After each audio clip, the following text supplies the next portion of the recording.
Deep in the jungles of Vietnam, one unit achieved what seemed impossible, a kill ratio that defied all military logic, where for every soldier lost 500 enemy combatants fell. And their methods were so effective, so terrifying, that the enemy gave them a name that still echoes through military history, the Jungle Ghosts. This is the story of the Australian Special Air Service Regiment in Vietnam, where silence became a weapon, where patience became lethal, and where a small group of men rewrote the rules of jungle warfare forever. The year is 1965, and the Vietnam War is escalating into one of the most brutal conflicts of the 20th century. American forces are pouring into Southeast Asia by the hundreds of thousands equipped with overwhelming firepower, helicopter gunships, napalm, and artillery that could flatten entire grid squares. Yet, despite this massive advantage, despite the technological superiority and the sheer numbers, something is going terribly wrong in the jungle. American units are suffering casualties at alarming rates, not from massive pitched battles, but from an enemy they cannot see, cannot predict, and often cannot find. The Viet Cong and North Vietnamese army have mastered the art of jungle warfare, using the dense vegetation, the network of tunnels, and their intimate knowledge of the terrain to strike without warning and vanish like smoke. Traditional military tactics developed for the battlefields of Europe and Korea are proving dangerously inadequate in this new environment. Large unit sweeps moving along trails with full combat loads are being ambushed with devastating regularity. The sound of American operations can be heard kilometers away, the clatter of equipment, the roar of helicopters, the crack of radio communications, all of it announcing their presence long before they arrive. And the enemy simply melts away, or worse, prepares elaborate ambushes that turn jungle trails into killing zones. But while American commanders are struggling to adapt to this new form of warfare, another force is arriving in Vietnam with very different ideas about how to fight this war.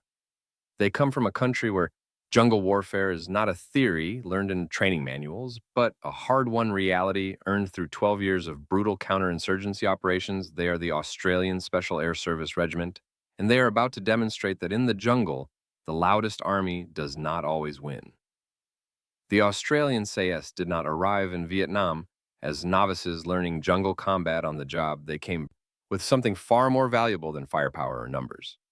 They came with experience earned in blood. During the Malayan Emergency from 1950 to 1962, Australian forces fought communist insurgents in the thick jungles of Malaya terrain that was remarkably similar to Vietnam. Dense triple canopy, jungle, limited visibility, and an enemy that moved like shadows. During those 12 years, the Australians learned lessons that would prove invaluable in Vietnam.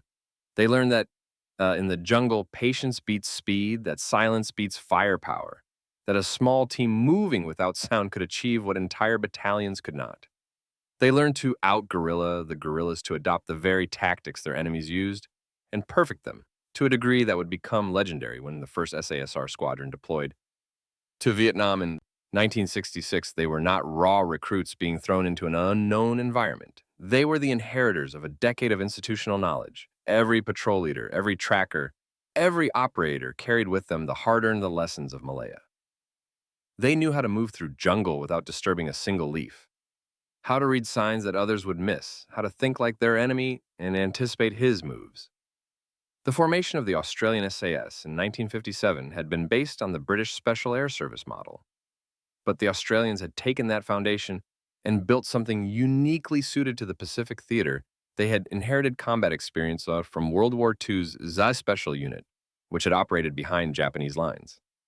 They had seen action in Korea, but it was Malaya that truly forged them into the unit that would dominate in Vietnam. Selection for the SASR was and remains one of the most brutal processes in military special operations. Only the absolute best soldiers from the Australian Army even had the opportunity to attempt selection, and the failure rate was staggering. The physical demands were crushing: long-distance navigation through hostile terrain while carrying massive loads, sleep deprivation, psychological stress testing that pushed men to their absolute limits. But the physical component was only part of the equation. The selectors were looking for something more than physical endurance. They were looking for men who could think under pressure, who could remain calm when everything was falling apart, who could function effectively in a four-man patrol deep in enemy territory with no immediate support available. They needed men who could make life or death decisions in a fraction of a second, and live with the consequences. They needed the kind of soldier who could lie motionless in mud for 6 hours while enemy troops passed within arm's reach. Those who made it through selection entered a training program that was designed to turn good soldiers into jungle warfare specialists. The Canongra Jungle Training Center in Queensland became their proving ground where they learned navigation without trails or landmarks, where every sense had to be used simultaneously, tracking both the learned skill of reading disturbed earth-broken twigs, the faint scent of cooking fires, days old, and the deeper understanding of how an enemy thinks and moves. They mastered silent movement techniques that seem almost impossible to anyone who has not spent years perfecting them, learning to place each foot with absolute precision to move through dense undergrowth without creating the telltale sounds that would alert a trained enemy. They learned hand signals so comprehensive that entire tactical situations could be communicated without a single word. They learned survival skills that would allow them to live off the jungle for weeks if necessary, and they learned marksmanship, not just the mechanical skill of hitting targets, but the combat shooting that saves lives in the chaos of an ambush. By the time they deployed to Vietnam in 1966, the Australian SAS were ready for a type of warfare that was still confounding conventional forces. They established their base at Nui Dat in Phuoc Tuy Province, a coastal region east of Saigon, that was heavily contested by both Viet Cong and North Vietnamese army forces. The province was a patchwork of terrain types: dense jungle, rubber plantations, rice paddies, and villages, all of it controlled or contested by enemy forces. The D-445 Viet Cong Battalion operated throughout Phuoc Tuy, a main force unit that was well-trained, well-equipped, and intimately familiar with every trail and hiding spot in the province. The 33rd North Vietnamese Army Regiment also maintained a presence, bringing regular army discipline and tactics to supplement the guerrilla operations of the Viet Cong. This was not a quiet sector. This was not an easy assignment. This was a region where the enemy was strong, confident, and deeply entrenched. But the Australian SAS did not operate like conventional forces. They did not conduct large-scale sweeps or set up permanent outposts along major routes. Instead, they operated in small patrols, typically 4 to 6 men that would insert into the jungle and simply disappear for days or even weeks at a time. And what they did in that jungle, what made them so devastatingly effective, came down to a set of tactics that were revolutionary in their simplicity and terrifying in their execution. The 10-day silent patrol became one of the most famous and most demanding operations in Special Forces history. Imagine the discipline required to spend 10 days deep in enemy territory without speaking a single word, not a whisper, not a comment, not even the quiet consultation between patrol members that characterizes most military operations. Absolute, complete, total silence, maintained 24 hours a day for the entire duration of the patrol. Every communication was conducted through hand signals, a comprehensive language that the patrol members had practiced until it became second nature. A slight gesture could convey complex tactical information, the direction and distance of enemy movement, the type of weapons they carried. Whether they were a small patrol or part of a larger force, all communicated without a sound. The reason for this extreme discipline was simple. Sound travels incredibly far in the jungle, especially in the still hours before dawn when the air is heavy with moisture. The Viet Cong and NVA were masters of the jungle. They had been fighting in this terrain for years, and their hearing was acute. They could detect the faint clink of metal on metal from hundreds of meters away, the soft rustle of fabric, the snap of a twig underfoot. Any of these sounds could alert them to an Australian presence, and once alerted, they would either evade or prepare an ambush. But if you made no sound, if you moved through the jungle like a ghost, they could pass within meters and never know you were there. That was discipline extended to every aspect of patrol operations. No smoking because the smell of tobacco smoke carries for kilometers in still jungle air. No cooking because the smoke and smell of food would be a beacon to any enemy in the area. They ate cold rations, exclusively living on canned food that required no preparation. Their equipment was meticulously prepared before every patrol. Every piece of metal that could clink against another piece was wrapped in cloth or tape. Water bottles were padded to prevent the sloshing sound that could give away their position. Even their movement technique was designed for absolute silence. They moved off the trails, navigating through the densest parts of the jungle where visibility might be only a few meters. This was the opposite of how American forces typically operated. American units often used trails because it was faster, easier, and allowed them to move in larger formations. But trails are where ambushes happen. Trails are where the enemy expects you to be, and trails leave you exposed to observation. The Australian SAS moved through areas where no trail existed, where the vegetation was so thick that progress might be only 500 meters in an entire day of movement. But this slow, methodical approach had enormous advantages. They were moving through areas where the enemy did not expect anyone to be able to move. They could observe enemy trails and positions without being observed themselves. And when they did encounter the enemy, it was almost always on Australian terms. They perfected what became known as the hunting backwards technique, and this tactical innovation would later be taught to American special forces and adopted into their own doctrine. The concept was deceptively simple. Instead of following enemy trails from behind, tracking them in the traditional manner, Australian SAS patrols would find a trail, let the enemy patrol pass their position, and then follow from behind, tracking them from the rear. The tactical advantage of this approach was enormous. The Viet Cong and NVA, like all military forces, focused their security primarily to the front. They expected threats to come from ahead, ambushes at trail junctions, enemy patrols approaching from the direction they were moving. Their rear security was typically weaker, often just a single soldier whose job was to watch for pursuit, but not necessarily to expect skilled trackers to be silently following their every move. By hunting backwards, the Australian SAS could observe enemy movements, learn their patterns, identify their base areas, and gather intelligence, all while remaining virtually undetectable. And when they decided to strike, they could initiate an ambush from behind, where the enemy was least prepared to respond. The element of surprise was complete. The enemy's immediate reaction would be to face forward toward where they expected the threat to be, and by the time they realized the attack was coming from behind, it was often already over. This technique was so effective that American Special Forces specifically requested that Australian SAS operators come and teach them the method. Colonel David Hackworth, a legendary and highly decorated American officer who commanded units in Vietnam, was so impressed with Australian tactics that he arranged officer exchanges, specifically so his troops could learn from the Australians. He later wrote about their approach, calling them excellent jungle fighters, and noting that their patient, methodical tactics were far more effective than the aggressive but noisy approach many American units were using. But the hunting backwards technique was only one element of what made the Australian SAS so deadly. Their reconnaissance capabilities were perhaps their most valuable contribution to the war effort. Their primary mission was not actually to kill enemy soldiers, although that came as an often inevitable consequence. Their primary mission was intelligence gathering to find the enemy, observe them, understand their patterns, and report back to higher command. A typical SASR patrol might spend days or even weeks simply watching an enemy position from concealment, noting how many troops moved through a particular area, at what times, what equipment they carried, what their routines were, whether they had established pattern that could be exploited.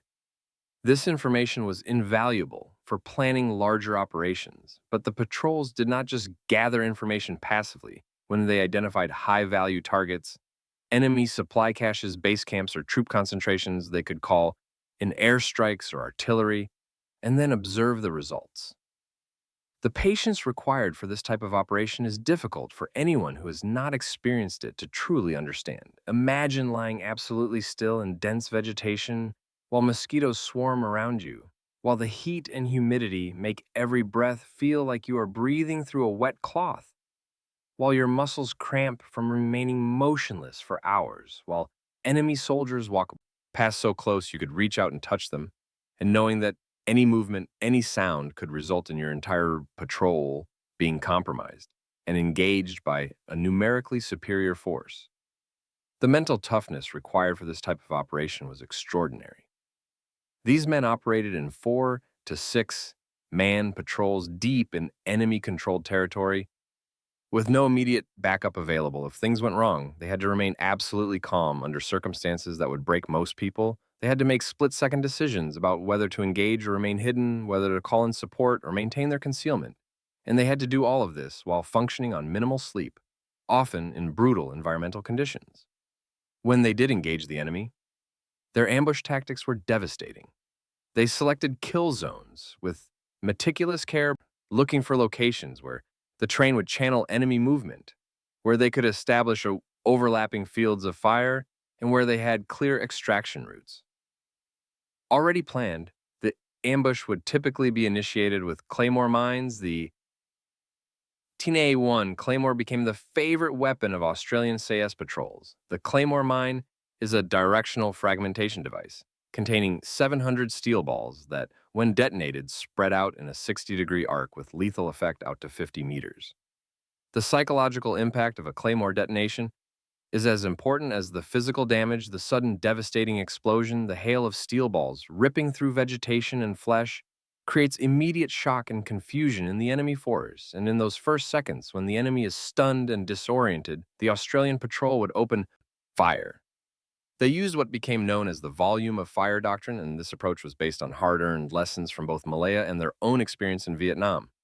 Contrary to the one-shot, one-kill ideal that many people associate with elite units, the Australian SAS understood that in jungle combat, where visibility is measured in meters, where targets appear and disappear in fractions of a second, the goal is not necessarily to make every single shot count, but to establish overwhelming psychological dominance in the firefight.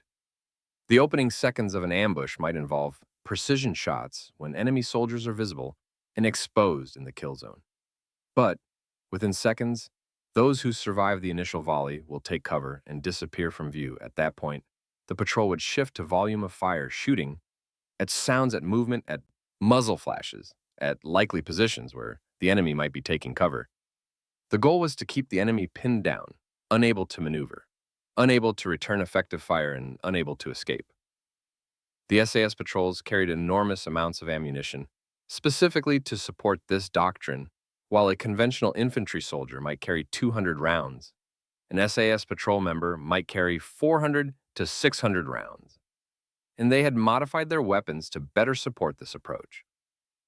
Some SAS operators illegally converted their L1A1 self-loading rifles to fully automatic fire. Others fitted 30-round magazines instead of the standard 20-round magazines, giving them the sustained firepower needed to dominate a firefight.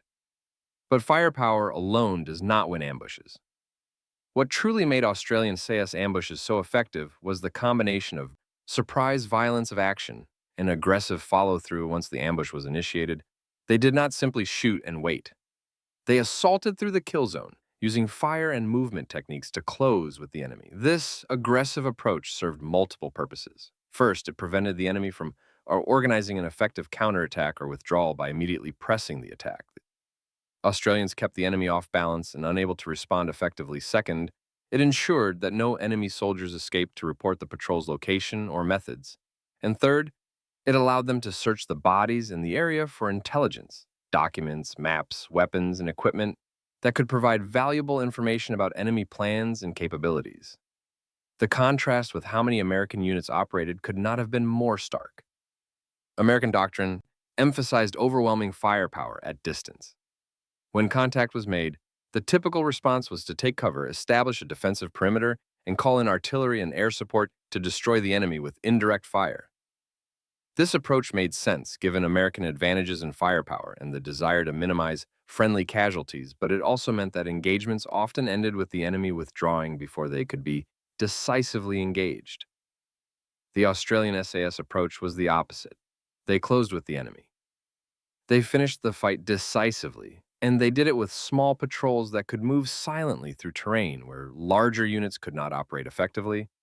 And the results speak for themselves. The kill ratios achieved by Australian SAS patrols in Vietnam are almost unbelievable, ranging from conservative estimates of 100 to 1 to claims of 500 and to 1 or even higher.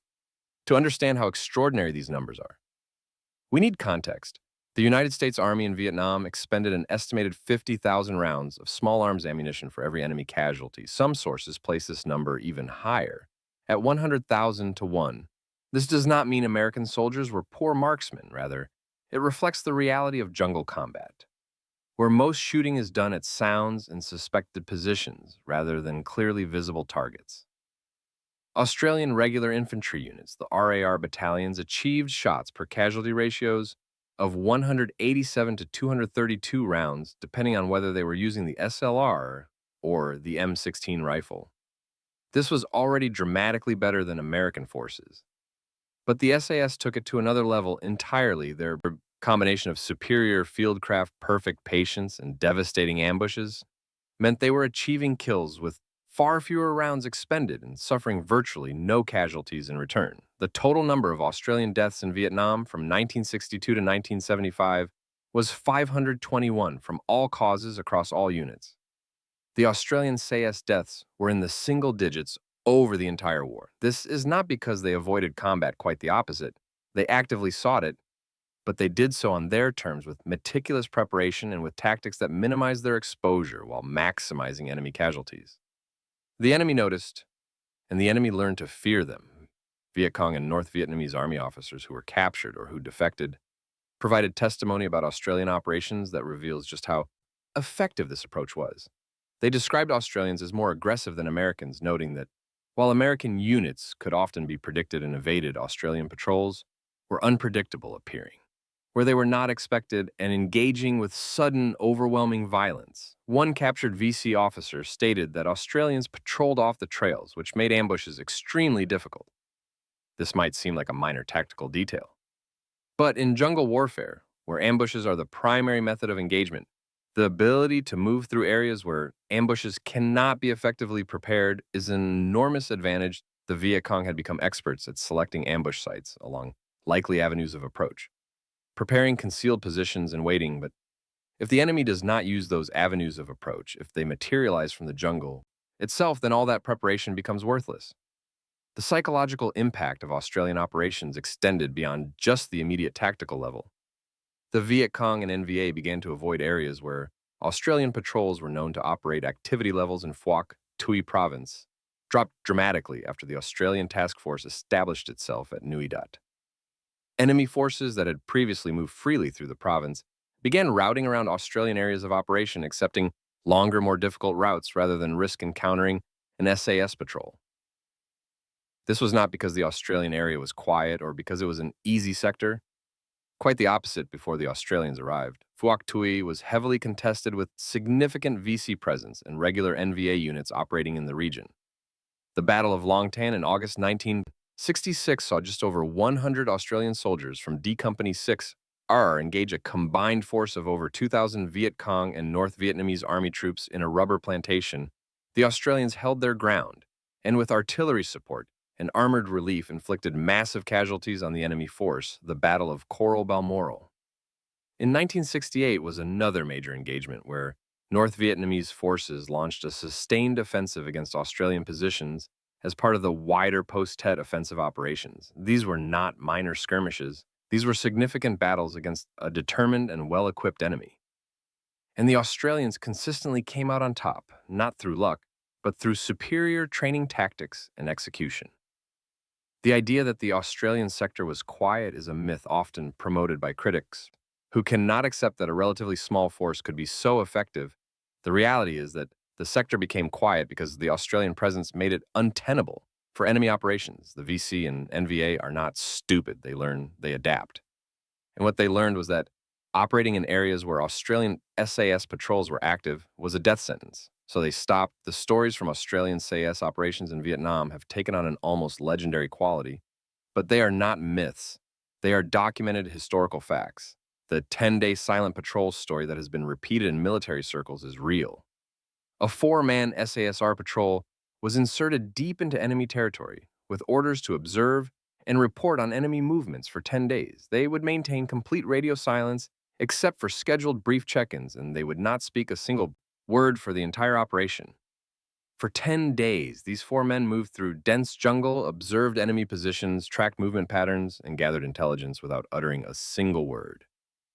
Even at night, when they set up temporary patrol bases, there was no whispered conversation, no quiet discussion of the day's events, just hand signals and the occasional written note passed between patrol members on the 10th day. When they were finally extracted and could speak again, the immediate sense of relief at being able to communicate verbally was reportedly profound. The discipline required for such an operation goes beyond the normal military training. It requires absolute trust in your patrol members because you are relying on nonverbal communication for everything it requires. Meticulous planning before the patrol even begins, because once you are inserted, you cannot verbally adjust plans or discuss changing situations. And it requires a level of situational awareness that most people never develop.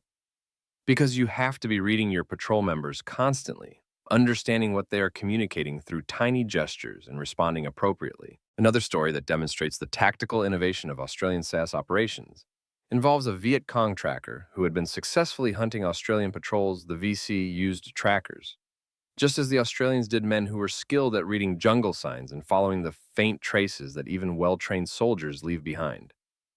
This particular tracker had gained a reputation for his skill and had been involved in several successful ambushes of Allied forces. An Australian SAS patrol was tasked with dealing with this threat. They knew the general area where the tracker operated and they knew his methods, so they set a trap. The patrol deliberately left a trail that the tracker would find, knowing that he would follow it. But instead of continuing on that trail, the patrol circled back using all of their field craft to move without leaving traces and set up an ambush position along the route they knew the tracker would use. When the tracker arrived, following the Australian trail with several VC soldiers behind him, he walked directly into the ambush the Australians initiated with devastating effect. And the tracker, who had hunted so many others, became the hunted. His death sent a clear message to other VC trackers, and it demonstrated the level of tactical sophistication that Australian SAS patrols operated at. They were not just reacting to enemy actions, they were thinking several steps ahead, anticipating enemy responses and turning the enemy's own tactics against them. Perhaps the most dramatic example of Australian SAS fieldcraft and mental toughness comes from a patrol that found itself compromised by a large Viet Cong force. The patrol had been observing an enemy position when they were discovered by a VC patrol that happened to pass too close to their observation post. The immediate situation was dire. They were outnumbered, probably by 20 to 1 or more. They were in the middle of enemy-controlled territory, and extraction by helicopter would take time to organize, even if they could break contact long enough to reach a suitable landing zone. The patrol leader made a decision that seemed desperate, but was based on solid understanding of both the enemy and the environment. They moved quickly to a nearby river and submerged themselves using reeds to breathe through while remaining underwater. The pursuing VC force followed their trail to the riverbank and began searching the area looking for the Australians. They searched for hours, moving up and down the riverbank, checking the dense vegetation, looking in trees, even searching the river itself.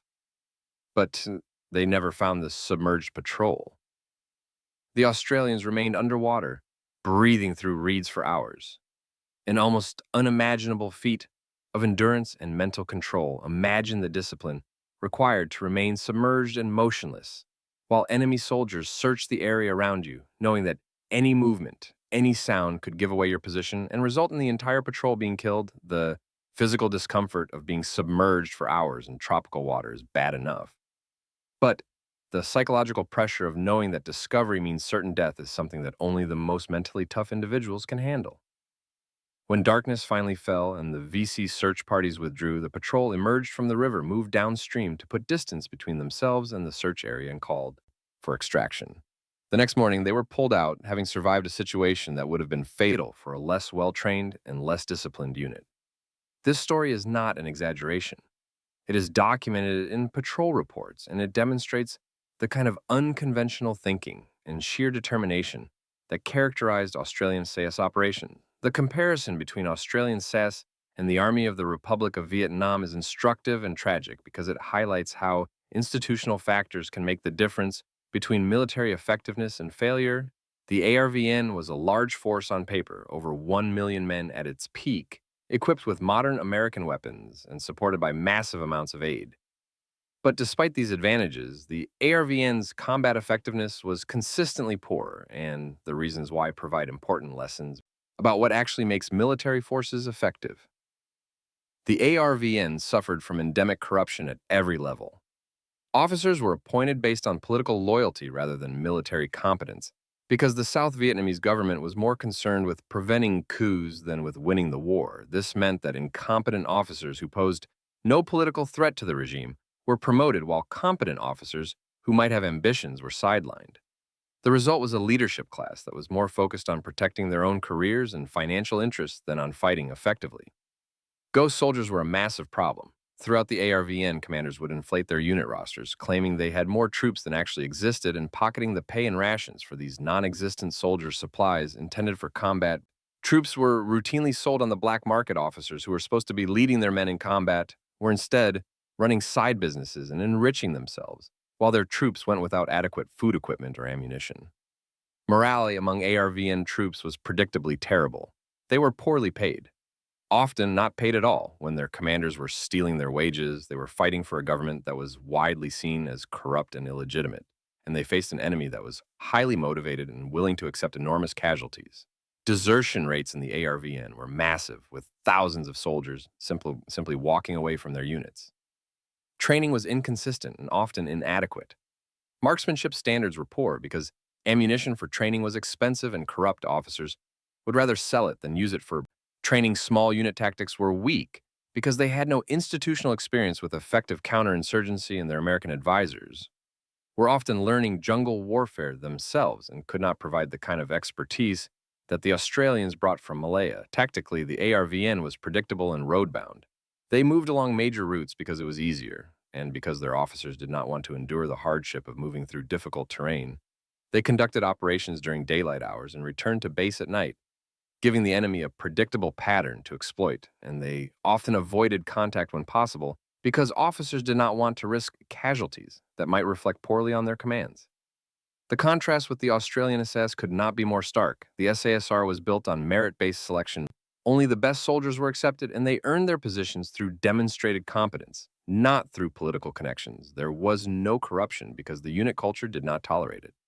And because every member of the unit, from the newest trooper to the squadron commander, had been through the same brutal selection and shared the same values, leadership in the SASR was earned, not appointed officers, led from the front, sharing the same hardships as their men. And earning respect through competence rather than rank motivation was not a problem, because these were all volunteers who had specifically sought out the most demanding and dangerous assignments in the Australian Army. They wanted to be there, and they took immense pride in their unit and their capabilities. The training was world-class, building on decades of institutional knowledge from World War II through Korea and Malaya to Vietnam. The tactics were aggressive and unpredictable, specifically designed to keep the enemy off balance, and the results were consistently excellent because every element of the system, from selection through training to operations, was focused on effectiveness rather than politics or personal enrichment. The statistical comparison is stark. ARVN forces suffered over 250,000 combat deaths between 1960 and 1974. Australian SAS deaths over the same period were in single digits. ARVN desertion was a massive and ongoing problem. Australian SAS had essentially no desertions. ARVN effectiveness was mixed at best, with some units fighting well, but many performing poorly. Australian SAS effectiveness was consistently excellent across all operations. This is not about individual courage or fighting spirit. Many ARVN soldiers fought bravely despite being let down by their leadership and their system. But courage alone is not enough. To win wars, systems matter, institutions matter, training matters, leadership matters. And when you compare the systematic institutional differences between the ARVN and the Australian SAS, you can see exactly why one force was effective and the other was not. The influence of Australian SAS operations in Vietnam extended far beyond the immediate tactical results they were achieving. American military commanders took notice of how effective the Australian approach was and began requesting that Australian advisors come and teach their troops these methods. The hunting backwards technique became part of American Special Forces doctrine. Patrol procedures were modified to incorporate lessons learned from Australian operations, and the emphasis on silent movement and fieldcraft increased throughout American Special Operations units. Colonel David Hackworth arranged specific officer exchanges between his units and Australian forces because he recognized that his troops had much to learn from soldiers who had been fighting in jungle environments for over a decade. American units that adopted Australian-style tactics saw their effectiveness increase dramatically. They learned that in jungle warfare, patience and stealth could achieve what firepower alone could not. The long-term influence of Australian SAS operations can be seen in modern special operations doctrine around the world. The emphasis on small, highly trained teams operating independently in denied areas. The focus on reconnaissance and intelligence gathering rather than just direct action. The understanding that in certain environments, less can be more.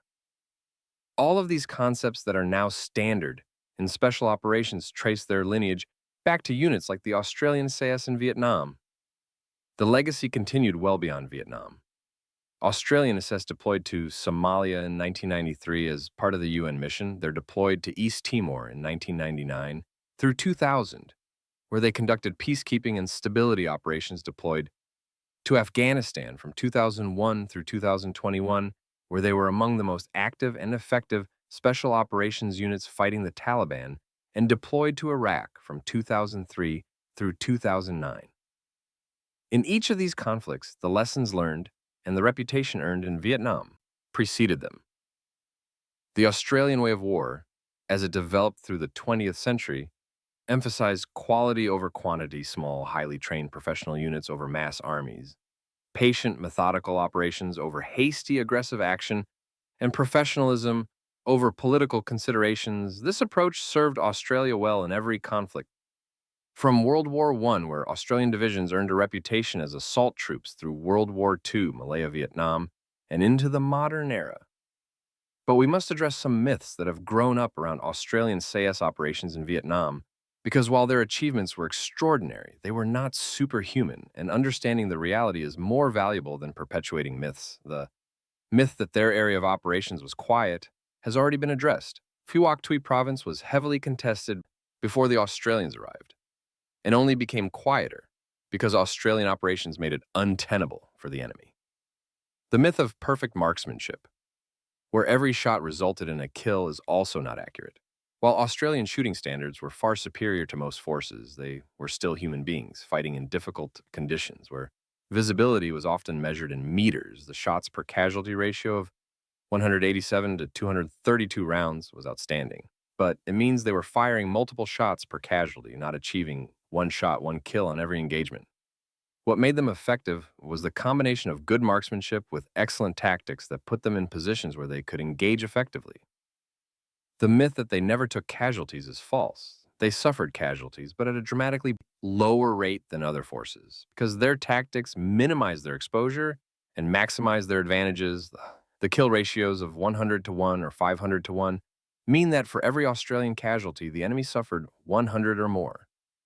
But casualties did occur, and each one was mourned and learned from. The comparison with other elite units like MAX-V SOG or Navy SEALs is not a matter of one being definitively better than the other. They operated in different environments with different missions. MAC-V SOG conducted strategic reconnaissance in denied areas across the borders in Laos, Cambodia, and North Vietnam, facing regular NVA units in their own base areas. Their casualty rates were much higher than Australian SAS. But they were also operating in far more dangerous circumstances. Navy SEALs dominated riverine operations in the Mekong Delta, a different environment with different challenges. What can be said definitively is that the Australian SAS achieved the best efficiency metrics in terms of kill ratios and casualty rates of any unit that operated in Vietnam. But MAX-V SOG probably had greater strategic impact because their operations directly affected the enemy's supply lines and base areas, and the SEALs were masters of riverine warfare in a way that no jungle unit could match. They were all elite forces operating at the highest levels in their respective domains. The weapons and equipment that Australian SAS used were not dramatically different from what was available to other forces, but they modified and used them in ways that maximized their effectiveness. The L1A1 self-loading rifle was the standard Australian infantry weapon, a semi-automatic rifle firing the powerful 7.62mm NATO round. Some SAS operators illegally converted theirs to full automatic fire, which was against regulations, but was tolerated because of its effectiveness in close-range jungle combat. They fitted larger magazines, 30 rounds instead of the standard 20, and added forward grips to help control the weapon during automatic fire. They carried the M16 as well, particularly for patrols where weight was a critical factor because the M16 and its ammunition were significantly lighter than the SLR. They carried 60 machine guns for suppressive fire, massive amounts of ammunition to support their volume of fire doctrine, and claymore mines, which became their favorite weapon for initiating ambushes. But more important than the specific weapons was how they used them and how they prepared them. Every piece of equipment was meticulously checked and prepared before every patrol. Anything that could make noise was wrapped or padded. Anything shiny was dulled with mud or tape. Everything non-essential was left behind. Because in a four-man patrol, deep in enemy territory, every kilogram of weight matters, and any unnecessary item is a liability. Their load-carrying equipment was distributed across webbing and backpacks designed to keep weight close to the body and to allow quick access to ammunition and essential gear. They typically carried 35 to 50 kilograms of equipment on patrol, a crushing load but necessary to support extended operations without resupply. And despite this weight, they moved through the jungle silently, a testament to their training and discipline. Though the uniform was standard jungle greens, but they were always stained with mud, and vegetation never clean because clean uniforms stand out in the jungle.